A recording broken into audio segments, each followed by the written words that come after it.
అస్సలాముఅలైకుం వరహమతుల్లాహి వబరకాతుహు అవుజు బిల్లాహి మినష్ షైతానిర్ రజీం బిస్మిల్లాహిర్ రహమానిర్ రహీం. శాపగ్రస్తుడైన సైతాన్ బారి నుంచి సృష్టికర్త అయిన అల్లాహ్కు రక్షణని, అల్లాహ్కు సహాయాన్ని, రక్షణ వేడుకుంటూ ఉన్నాను. ఆమీన్. అల్లాహ్ ప్రవక్త ముహమ్మద్ సల్లల్లాహు గారి పైన శాంతి సేవలు కురిపించండి వల్ల ఆమీన్.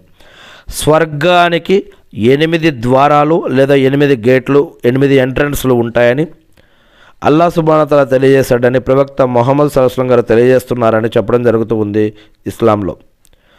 మరి అల్లా మనందరికీ కూడా నరకం నుంచి రక్షించి స్వర్గ భాగ్యాన్ని ప్రసాదించుగాక ఆమీన్.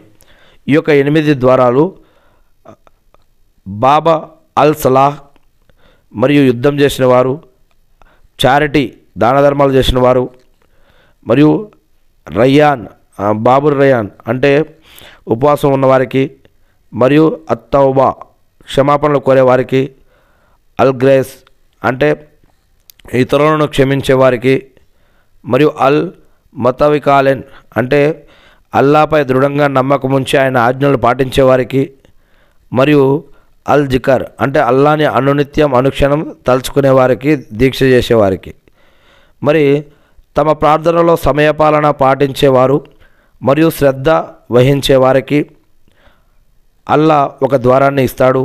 మరియు ఇస్లాం మార్గంలో మరి ఉగ్రవాదం, టెర్రరిజం కాకుండా అవి ఇస్లాంకి సంబంధం లేదు, ఇస్లాం దాన్ని ఒప్పుకోదు కూడా. అటువంటి వారు ఇహలోకంలోనూ పరలోకంలో కూడా శిక్షించబడతారు.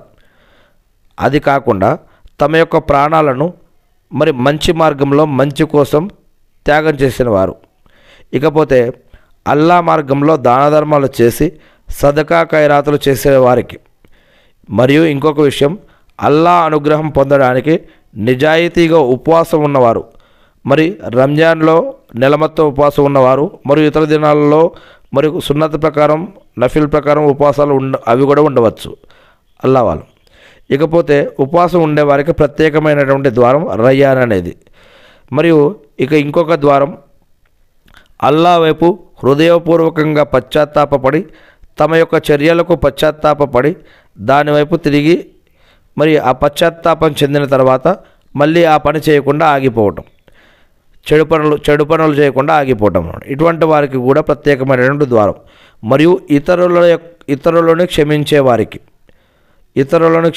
వారికి అసలు ఇతరులను క్షమించడం అంటే ఆ హృదయం చాలా విలువైనది.